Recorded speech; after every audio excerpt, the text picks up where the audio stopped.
I love this comment. You're exactly right. Should be as many religions as there are people because each of us has our own unique relationship with divine connection. Absolutely. I have people upset that I am giving my opinion on the Bible. There are people leaving me comments that they are upset about my potty mouth. There are literally people who claim to be of God, pastors, priests, all kinds of stuff, that are ucking Faye, Ildren Che, and illing K them. And y'all are worried about what comes out of my mouth, the words that you priorities, people. Priorities. Okay, so we're going to do religion part 2. You can click on her comment, go back and look. We went over part 1 yesterday. If you're new here, my name's Sandra. I love old books, and the insignificant cucks hate me because of it. We're in the Chambers Encyclopedias, printed in the 1890s. Professor Teal classifies religions as follows. 1. Nature religions, which comprehend A. Polydaimonistic, magical, religious, under the control of animism.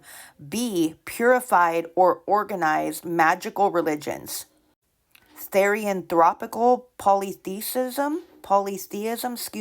Also, there's a random dump truck parked outside my house because they're working on the road, so if you can hear that, I apologize. 1. Unorganized, and 2. Organized. C. Worship of man-like but superhuman and semi-ethical beings. Anthropomorphic polytheism. 2. Ethical religions, which are either A. National nomistic, nomothetic, religious communities, Taoism, Confucianism, Brahmanism, Jainism, and primitive Buddhism, Mazdaism, Mosaism, and Judaism, or B, universalist, okay, you can see the word, religious communities, Islam, Buddhism, Christianity. And I get it, I fuck up on words. If you don't know, I have autism. I also am dyslexic, so my brain is going to tell me whatever it wants to. Religion is virtually universal, although, of course, neither the possibility nor the existence of atheism can be reasonably denied. The instances which Buckner, Lubbock, and others have adduced to prove that there are whole peoples destitute of religion will not stand the test of examination. And the light went out again. Dude, this is so weird. It keeps turning off when I'm doing videos about this stuff. See Flint, Anti-Theistic Theories, Lecture 7 and Notes 25 through 31, and Roscoff, Religionsweisen der Rossenten, Natural Volker. God, I wish we had these books. Not one adequately attested case of the kind has yet been produced, and even if such a case were established, it would go only a very little way towards proving that man is not naturally and normally a religious being.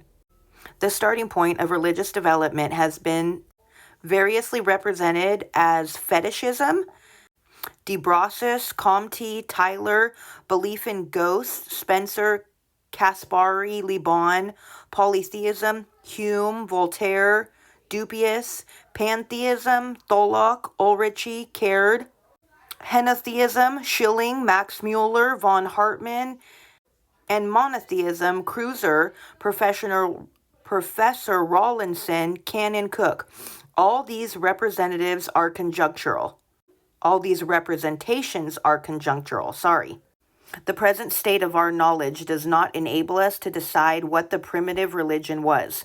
Historical research does not take us back to it, nor does it show us what stages of religion intervened between it and the earliest known historical religions. The way in which the ruder phases of religion are represented by anthropologists and comparative theologians as having suggestive hypothesis founded on data both insufficient and ambiguous.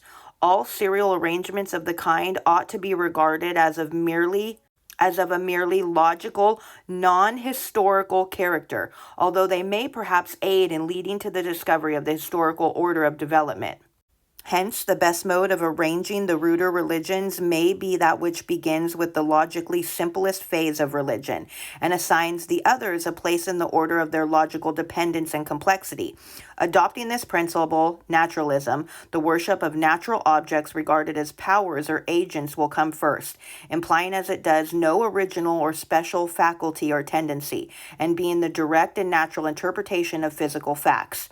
It may have many forms corresponding to the differences of the natural objects, and these forms may imply very different degrees of intellectual capability and very different qualities of disposition in the worshippers, although they have certainly not been shown to be successive stages of religious development. Exactly what we're saying. If you go back and look, we went over cross a few days ago, and it says that being sacrificed on the cross, especially with a crown of thorns, was what people did as a sacrifice to Baal. So why on earth is God's only son being sacrificed the same way we do to Baal? That makes no sense.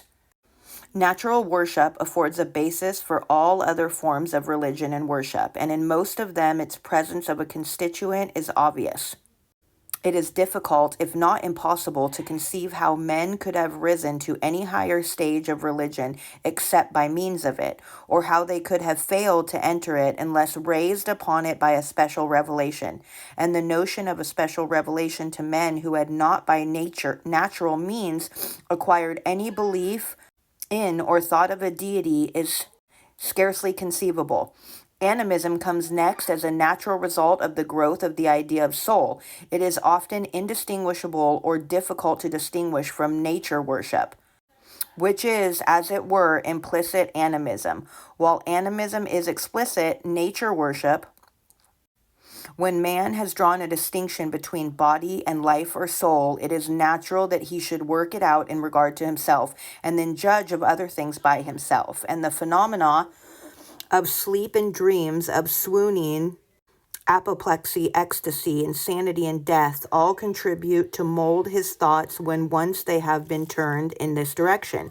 Hence a third phase of religion, spiritism, in which the souls worshipped are human or conform to the human type and conceived of according to human experience, but affected and modified by physical impressions and analogies. The hypothesis of Mr. Spencer that religion begins at this stage, the first deities being deceased ancestors, and the first worship funeral rites, takes no account of a vast mass of philological evidence which established that the names of the oldest known gods were descriptive of natural phenomena, and the historical evidence which shows that ancestor worship has been grafted in various localities on an older nature worship. It also rests on a very improbable assumption as to savage man's mode of viewing natural objects worshipped, and fails to explain the common features, similarities, and analogies in the various mythologies, the transformations of the ghosts into gods, the inferior position of properly ancestral gods, and especially the characteristics of nature worship. The fourth phase of religious development is polytheism, in the special sense of the term anthropological mythology, the worship of divine individualities, generally in origin nature gods, but transformed by imagination operating under the belief that beings analogues to the human rule the course of things. The fifth phase is that in which polytheism is subordinated to or reduced under a dualistic or monistic conception of the divine. The conception may be mainly reached either by speculative or ethical thought. Okay, we're going to stop there. Make sure you come back for part 3.